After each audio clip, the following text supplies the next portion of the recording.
So,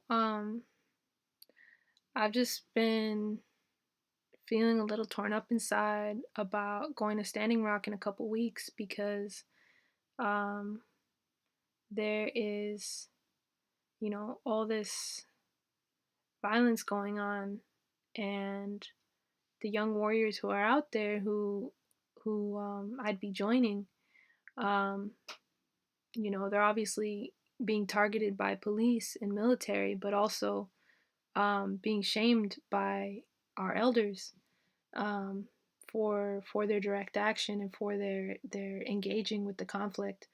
Um, some elders feel that it is in direct opposition to nonviolent resistance and peaceful protest, and prayer. So, um, feeling a little bit unsure about how my warrior spirit will manifest, um, in that space, right? Um, and whether or not that is a space for the best and highest use of um, my energy and effort, for my people. Because right now it's like this shit isn't new. Like, this has been happening since the fucking founding of the United States of America Corporation. um, it was founded on genocide of our people. It was founded on the exploitation of Africans. And so when we see, these movements, the Black Lives Matter, Native Lives Matter, Standing Rock, these movements, these are coming out of hundreds of years of exploitation, of genocide, of violence towards our people. And one of the things that kind of, um, happens when there's so much trauma in our history, in our genetics, in our DNA that we carry with us. It's this weight, um, and a lot of us feel so angry, so fucking angry, um, and we want to retaliate, right? We want to get justice by, inflicting the harm on those who have inflicted harm on our people and on us, on our families. Um, but there's also this deeper knowing, this understanding that harm can't heal. You know, harming others could never heal us. And so, one of the things that my spirit guides have taught me is that resistance will always be more difficult than resilience. Resistance will always be met with conflict, whereas resilience um, is creating a new pathway. So, use the analogy of the river, and so if our lives and our native way is the river and it's flowing, right? And there's rocks in the way: white supremacy, racism, corporations, corporate greed, all of these things, police, right? These rocks that are in our pathway that seek to prevent our movement, prevent our natural flow and state of being. But the water doesn't bang against the rock over and over again.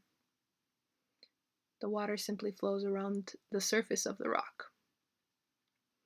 So, this idea to be like water and to keep flowing despite all these obstacles that we're presented with, despite violence at every turn, um, is not an easy path to accept, but it is a spiritual path. It's a path of least resistance, which is what the elders in the Sacred Stone Camp are talking about, um, and why the movement is one of prayer. And so I've been thinking a lot about this and feeling that, how do we as warriors show up in a resilient way? So, how do we, instead of fighting what is, how do we accept that we live in a fucking fascist, racist, corporate ass society and navigate around that, because the more that we resist it, the more that it persists. And we're also kind of manipulated into that, right? Because we've been stripped of our culture, of our land, of our knowledge, of our wisdom, of our traditions, um, of our families. And we still carry on, we still persevere despite all of this. And so we have to continue in a resilient way to stop the cycle of harm, to stop the cycle of violence, because we are literally just fueling their fire. We are literally just fueling their fire with our anger and our fear and our hate.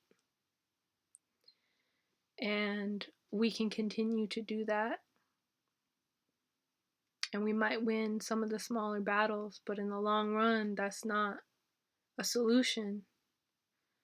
And this is something that our elders have learned over years and years and years. They have learned that this is not a path that works. You can look in the fucking history. It's not been working. We can't keep fighting.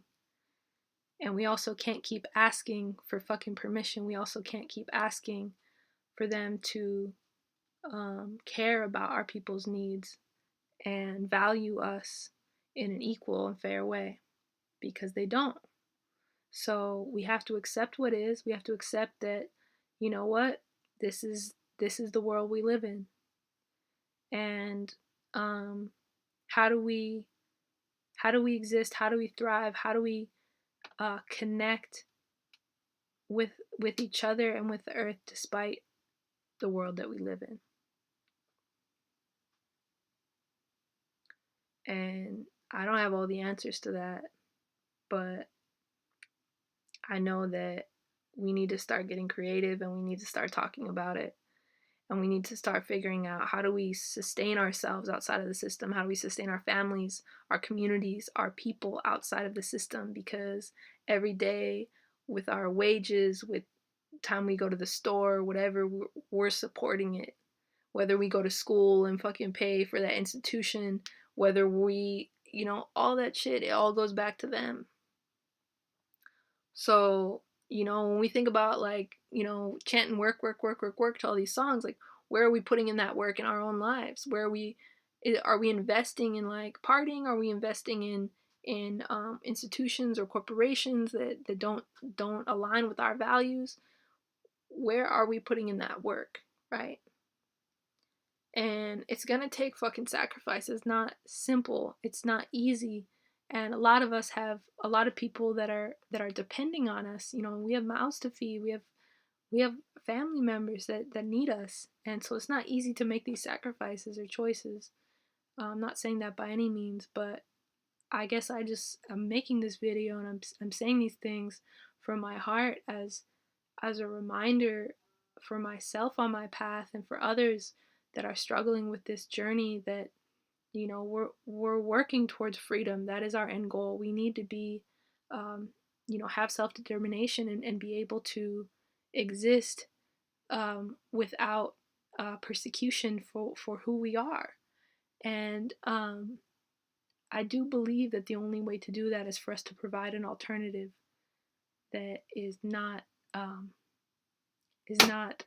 in any way supportive of the current system, because I believe that we can show people how to live outside the system, and people are already doing that.